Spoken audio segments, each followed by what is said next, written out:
Hello everyone, and welcome to the MLOps workshop. So now that we have our model package, we're serving it behind a Flask API, and we've containerized our Flask API and our model, and we're able to serve it locally. Let's walk through what the process would look like to serve it from a cloud instance. So here I'm on the AWS Management Console, and we're going to navigate to ec2.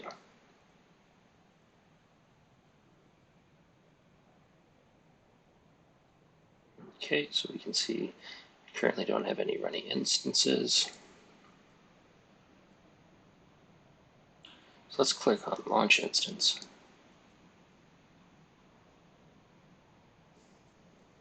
So we have a lot of good options to use here, but for simplicity's sake, we're going to install a Ubuntu image that has Docker already configured.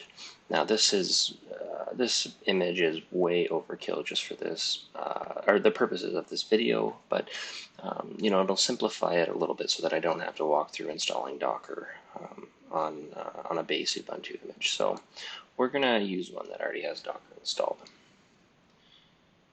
Okay, so let's go ahead and maybe just choose a T2 medium. There's a lot of stuff that gets installed with this this particular image, so let's give it just a little bit of RAM.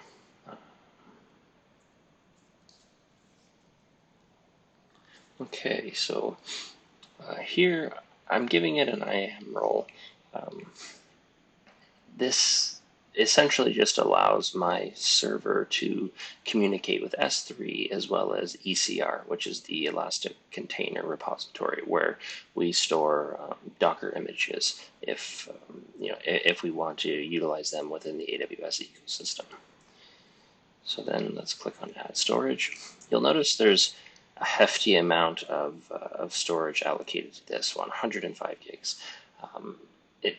It's not a lot of money you pay a month for volume sizes, but the main reasons why this is so big is because this image that I chose, the Ubuntu Deep Learning AMI that has all of this stuff installed, it comes with a lot of frameworks and libraries, so that's why this is so big. But we'll just keep it at that for now. We're just using this for a demonstration. We'll give it a tag. This is always best practice. We'll set it to MLOps. So next, configure security groups. So you can use an existing security group if you have it, or we can create a new one. So let's see. What do we have here? We have SSH, which is open on port 22. But what do we want to do here, right? We want to serve a Flask API with our model behind it. And we know that so far we've been opening that on port 5000. So let's do add rule.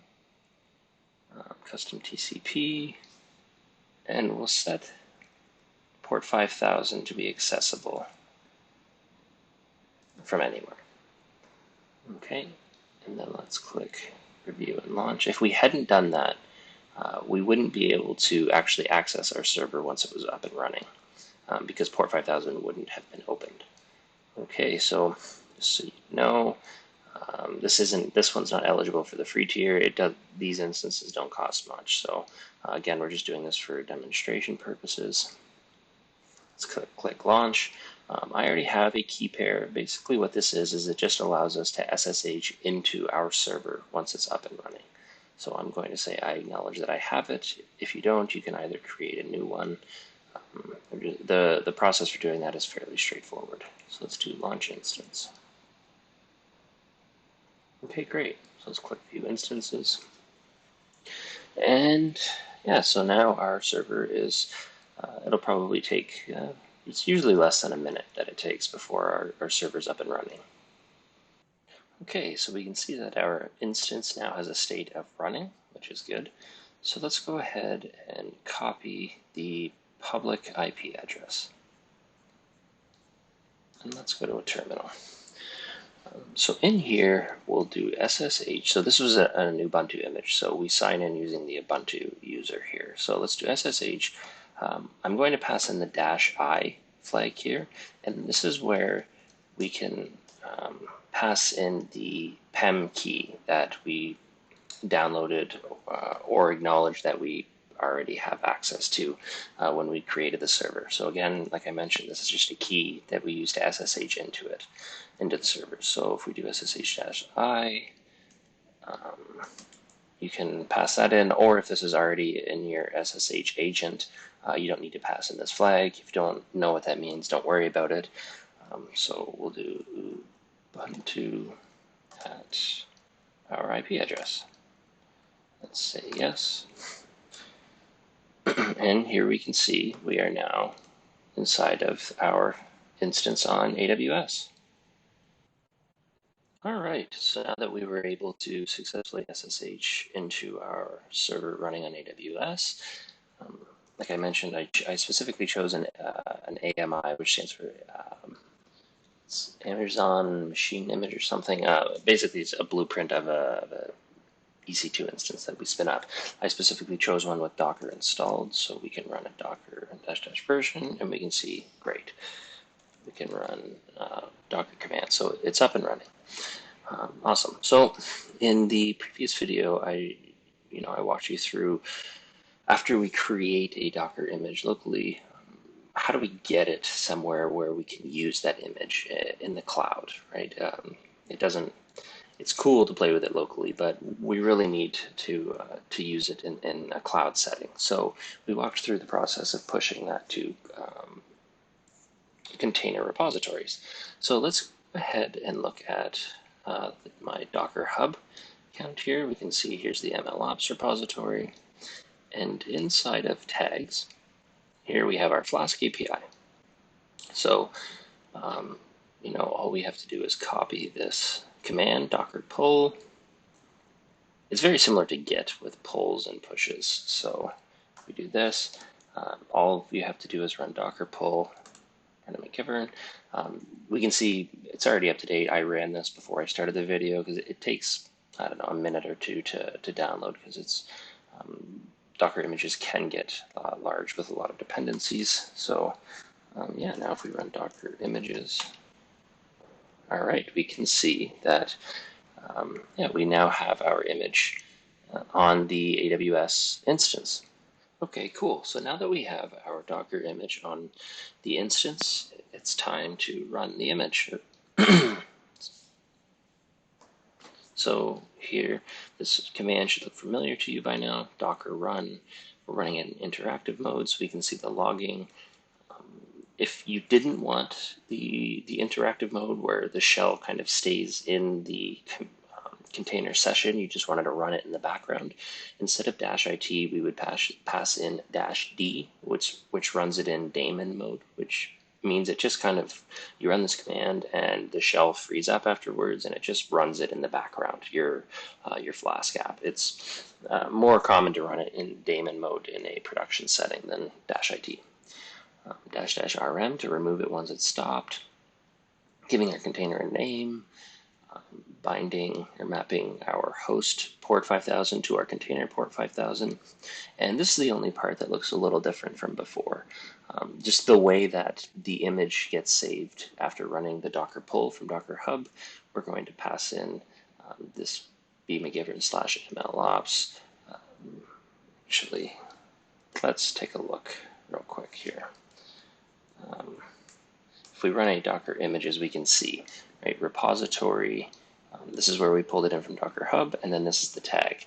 So this is why we're passing it in this format. It's this name, the tag. So let's run it. And just as easy as it was on our local environment to run a container, it's the exact same process in S3. So let's go ahead and grab our public IP address here. And we'll navigate to port 5000. And we can see our metadata. So the server, it's up and running, it's in the cloud, it's on an ec2 instance, and we can also, let's grab this. We can also experiment with the postman. We'll send a post request to /predict, and we can see we get back the same response that we would expect. And everything is getting logged out to the console here. So we can see we passed in a GET request to the root endpoint. That's where we saw the metadata. And here's the 2 requests that I sent from Postman. So, as I mentioned before, this is one of the main benefits of using Docker is it runs the exact same way in the cloud as it did on your local environment, as it will in Kubernetes or in Fargate or ECS, anywhere where you run basically any machine that has Docker on it. The container is going to run the same way every time, just by simply calling Docker run. And so now we've seen how to containerize a application which is serving a model locally, and now we've done it from the cloud. I guess for a proof of concept or MVP, this is still an acceptable way to serve an application.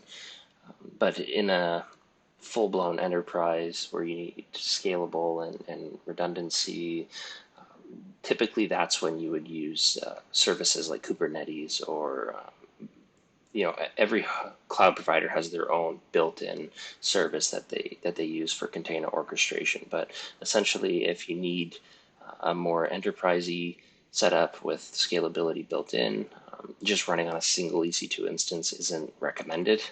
It's a pretty significant point of failure. So again, just for demo purposes or projects, this is a great process to use because you've packaged the model up or you've packaged up your application in a way that you can now easily take this container and run it on Kubernetes in a scalable environment. It's not like a monolithic application. So the jump from an EC2 instance to Kubernetes is fairly straightforward now that we have everything containerized. So let's kill the model. And if you were following along in this video, let's make sure to go ahead and kill your, click on instance state, and then we'll click on terminate, and that will go ahead and kill this, this image of this running server.